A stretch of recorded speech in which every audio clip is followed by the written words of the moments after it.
Mas é importante diferenciar duas coisas. O que é que eu acho que sim é o futuro? O motor elétrico. Ele é muito mais eficiente do que o motor a combustão. Não necessariamente a bateria.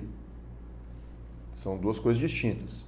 Ele é tão mais eficiente que tem carro a diesel que anda com motor elétrico.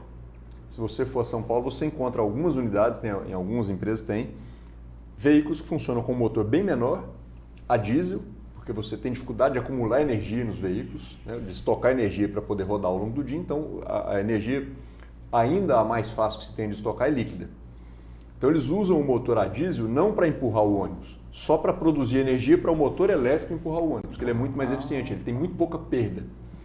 Já o motor a diesel tem muita perda. O próprio processo de combustão, de dissipação de calor, né, de processo mecânico dele, ele impõe muita perda de energia. Então, quando você coloca um motor a combustão para trabalhar só na faixa ótima, um motor bem menor, ele consegue empurrar um ônibus muito maior com muito menos combustível. Tem um investimento, tem toda uma dificuldade, mas é um tipo, é o carro híbrido. Você tem os veículos com bateria, que aí qual é a dificuldade? A bateria avançou muito. Por quê? Por conta dos telefones. Especialmente por conta disso. A tecnologia avançou absurdamente porque o telefone está no bolso de todo mundo, então teve muito estudo, muito investimento em cima de desenvolvimento para isso. As baterias eram gigantes, né? Pois é, aí mudaram a composição das baterias, né? Apesar de elas continuarem sendo baterias químicas, e teve um grande avanço na lógica de carga das baterias, porque a carga prejudica muito a vida útil da bateria. Então você tem uma série de limitadores quando você fala em bateria. Espaço que você vai ter que ocupar com a quantidade de baterias para poder te dar a autonomia que você precisa, peso, porque às vezes você chegava, a bateria evoluiu até um certo ponto, agora ela já deu uma certa estagnada já há alguns anos, mas os primeiros veículos a bateria que você tentou fazer, era tanta bateria que você colocava que você não podia colocar muito passageiro dentro porque ele não aguentava mais peso. Você começava a ultrapassar o limite dos eixos, né, a carga que você pode colocar. E outra questão, espaço, estabilidade. Você tem alguns veículos que acabam no começo, o pessoal começou a tentar colocar bateria no teto, ainda tem muitos veículos que usam bateria no teto, mas você tem todo um estudo de estabilidade. Tem uma série de questões. Aí você precisa reforçar a carroceria, é mais peso. Então tudo é difícil, né? Então a bateria é uma fase que a gente tem hoje, que está sendo usado bastante, e tem algumas alternativas que eu vou explicar aqui de maneira resumida, mas ela é uma transição para mim. Maneiras de alimentar o motor elétrico a gente vai ter várias. Eu conversei sobre isso quando fui uma viagem ao Vale do Silício, fui num especialista lá em Stanford só da parte de energia. E eu fiz essa pergunta para ele. Na época a bateria ainda estava evoluindo a cada ano, cada vez ela ainda ficava menor, um pouco mais leve e durava mais porque o processo de carga vai ficando mais inteligente. Assim, de maneira resumida, a bateria vai perdendo vida útil por conta da carga. Ela tem um problema muito sério com o aquecimento e tal, então os sistemas vão melhorando isso. No finalzinho, quando ela já está muito mais próxima de cheia, ela começa a ficar lenta porque ela distribui bem para não deixar esquentar e tal. Mas eu perguntei para o cara, falei, olha, bateria vai realmente revolucionar, né, a questão motriz, vai ser a nossa matriz energética, vai ser energia acumulada em bateria? Ele falou, não, de jeito nenhum. Você tem algumas chegando. Ele falou de hidrogênio, e por incrível que pareça, ele, na opinião dele, isso tem algumas defesas, né, de correntes que defendem para um lado e para o outro, mas alguns ainda acham que hidrogênio é a do futuro. E ele dizia que era nuclear. E a gente tem um super estigma com o nuclear, né? Poxa, mas nuclear, né, tem tanta experiência negativa no mundo com energia nuclear, apesar de ainda ser muito usada, né, ela é muito... Ele falou, olha, não, a energia nuclear ela é muito eficiente. As questões de contaminação, de estabilização para evitar a explosão, tudo isso está sendo devidamente bem tratado.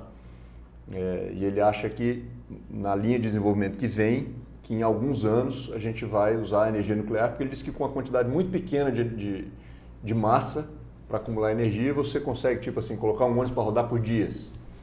Né? Então, só que você usa motor elétrico. Então, o motor elétrico, sim.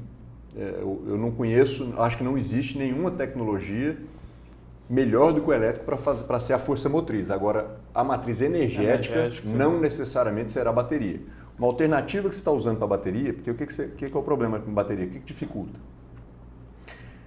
Eu vou comprar um carro, para ficar fácil de entender aqui. A gente está falando de R$550 mil, eu falei agora há pouco para você, de um carro leve, entre o leve e o semi-pesado aqui de Fortaleza. Né? São dois veículos que a gente tem bastante na frota. Se você vai fazer um elétrico dessa mesma classe, você vai falar aí de um investimento de quase R$2 milhões. Então você vai investir quase 4 veículos, 3 a 4 veículos em um veículo. Então você já começa a ter dificuldade de pensar o seguinte, poxa, será que eu ganho mesmo? Porque dinheiro tem limite. Então eu vou deixar de renovar vários veículos para poder comprar um elétrico, porque a minha capacidade é a mesma, né? A empresa é uma só. Então essa é a primeira coisa que você vai precisar botar na medida. Né? Você vai precisar colocar na sua decisão, vai precisar medir isso. Quanto eu vou deixar de renovar para poder renovar elétricos? Eu vou estender o prazo de financiamento. É uma alternativa. Agora você precisa considerar que você, quando aumenta o prazo, aumenta risco. O que vai acontecer com a demanda nesses próximos anos? Né? Realmente a bateria vai responder nesse próximo tempo, baixando o custo operacional para me permitir pagar esse financiamento? Então você tem uma série de questões. Mas muito bem, essa é a parte financeira. E aí por que ele tem que ter esse valor todo? Porque eu quero ter 250 km de autonomia, pelo menos, nesse carro, para eu produzir o que eu produzo com o diesel. Certo? Aí qual é o desafio? Você tem que ocupar muito o ônibus com bateria para ter uma autonomia perto da que eu uso hoje com o diesel. Com o diesel eu tenho uma flexibilidade. Eu uso 250 mais ou menos, só que se eu precisar em alguma linha chegar a 350, ele está sobrando lá, porque energia líquida você acumula muito no espaço que você tem. No elétrico, não. E como é que eu vou pagar o elétrico? Não é rodando mais? Sendo que ele está limitado. E com o passar dos anos, a bateria vai perdendo autonomia. Então, você tem algumas soluções. Por exemplo, você tem uma solução que eu fui conhecer da BYD, que é uma chinesa gigantesca, na verdade, nasceu, ela é chinesa, mas os principais acionistas hoje nem são chineses, tem de todo lado do mundo, tem inclusive o Warren Buffett é sócio, Bill Gates é sócio, é grande acionista. E ela faz com uma estimativa de vida de 10 anos. Então ela coloca a bateria para tentar estimar o seguinte, daqui a 10 anos, com toda a perda que ela vai ter, inclusive ela tem uma patente de uma bateria um pouquinho diferente, que tem um comportamento diferente de perda ao longo do tempo, você ainda vai ter 250 km. Então ele vai te dar um ônibus ali com uns 300 e pouco no começo, de maneira que daqui a 10 anos você esteja perto de 250. Essa é a tese. Não tem ônibus ainda com 10 anos rodando para a gente saber se de fato acontece. Tem um teste, né? Mas é o que eles indicam, né? Vamos dizer assim, os testes laboratoriais que eles fizeram apontam para isso.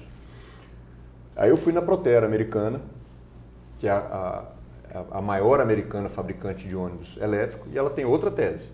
Ela diz o seguinte, eu vou fabricar um ônibus para você ter a bateria por 6 anos. Você vai pagar bem menos, vou colocar uma bateria bem menos resistente.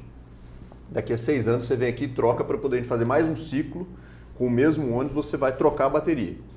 Aí o que é que eles diziam? Você vai investir muito menos na bateria inicialmente e daqui a 6 anos, como as coisas continuam evoluindo, você vai ter uma bateria de nova geração. Mais eficiente, tende a ser mais barato. Mais leve. Então era uma outra tese. E tem a que eu realmente acho que é a única que viabiliza. Porque tudo isso é muito difícil de você fazer acontecer, financeiramente ficar atraente. O que pode acontecer é o seguinte, não, tem uma decisão política para fazer e se paga o ônus. Tudo bem, então financeiramente não viabilizou, vai ficar um pouco ou muito mais caro. Tem que botar dinheiro na frente, que hoje não tem, são todos esses desafios, mas vai se fazer. Ok, se tomar essa decisão pode fazer. Mas financeiramente ainda não é atraente, tanto que você não vê isso se difundindo naturalmente. Se fosse atraente financeiramente, não precisava de ninguém fazer força. As empresas iam naturalmente querer comprar. Sim. Qual é a tese que funciona melhor? Que inclusive roda em São Paulo há décadas. Eu me lembro de criança, você vê, por exemplo, os trólebus rodando lá. É você ter elementos de carga desses ônibus para não precisar de tanta bateria. Você tem várias formas. Trólebus funciona até hoje em São Paulo, inclusive região metropolitana. Você anda com pouca bateria e motor elétrico, que é muito eficiente, e recebendo energia que vem de hidrelétrica, que é muito mais barata, diretamente no fio, no cabo. Essa é uma opção. Ainda é muito usado, por incrível que pareça, é muito usado.